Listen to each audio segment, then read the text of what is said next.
Helping provide more insight on the APEC Forum is Ronce Almond. He is the partner and vice president at the Wicks Group, and he joins us live on set. Thanks for coming in. Pleasure to be here. Thank you. So as you well know, APEC is the region's most important economic conference and summit group, really, at the government level. But it really did turn into a stage for Beijing and Washington to voice their differences on trade. But the problem is the region, these economies really need trade with both of these huge economies. Any surprise for you that there was no agreement on a statement at the end? Well, let's tackle your first point first, and I think it's a really important one, is that economies like Papua New Guinea absolutely need development and infrastructure and investment from countries like China and the United States. It's the second smallest economy within APEC, 3,700 per capita GDP a year. 40% of the population below the poverty level.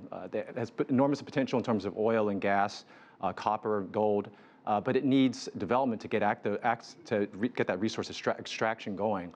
And countries like China and the United States can help them do that. But when there's trade tensions on a broader scale, as we saw played out at APEC, a country like Papua New Guinea gets caught in the crossfire, so to speak.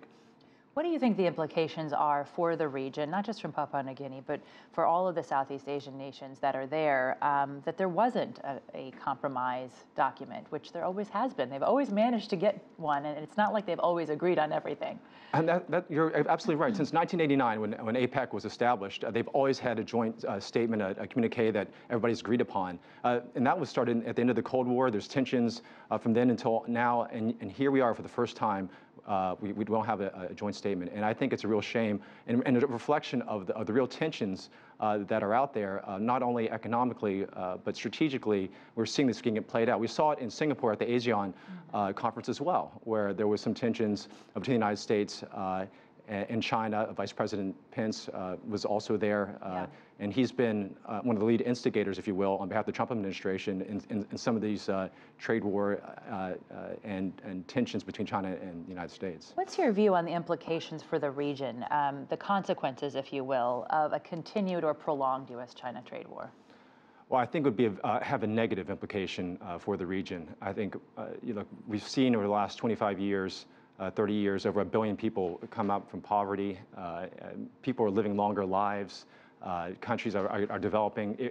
If the world devolves into two separate camps and the region gets divided between those that are with the United States and those with China, I think it have a real negative consequence, not only for the development of countries, but potentially for the peace and security of the region.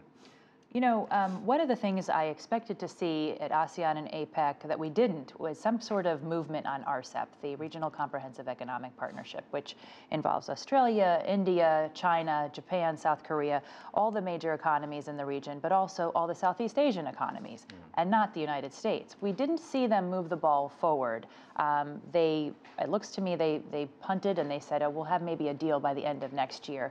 How much do you see a need for something like RCEP right now? And do you think that the reason that it keeps being prolonged has anything to do with the current tensions between the U.S. and China? That there's sort of a wait-and-see approach? I think there is a wait-and-see approach. The first day of the Trump administration, they pulled out the Trans-Pacific Partnership, right? The multilateral trade deal, kind of a competitor to the RCEP. And since that moment, you've seen countries kind of hesitate about big multilateral regional trade organizations or trade deals, and whether that big umbrella type of agreement can be engaged in and resolved is yet to be seen. The Trump administration is obviously taking the line that they want to take a bilateral approach. RCEP, I think, is perhaps the best opportunity for maybe a regional type of an agreement. And maybe kicking down the can down the road doesn't mean it won't happen, but it's a wait-and-see approach, definitely. Well, there's going to be many more impacts for us to follow of this U.S.-China trade tensions if it continues. Thanks so much for coming in. We appreciate your time and perspective, Ronce Almond. Thank you.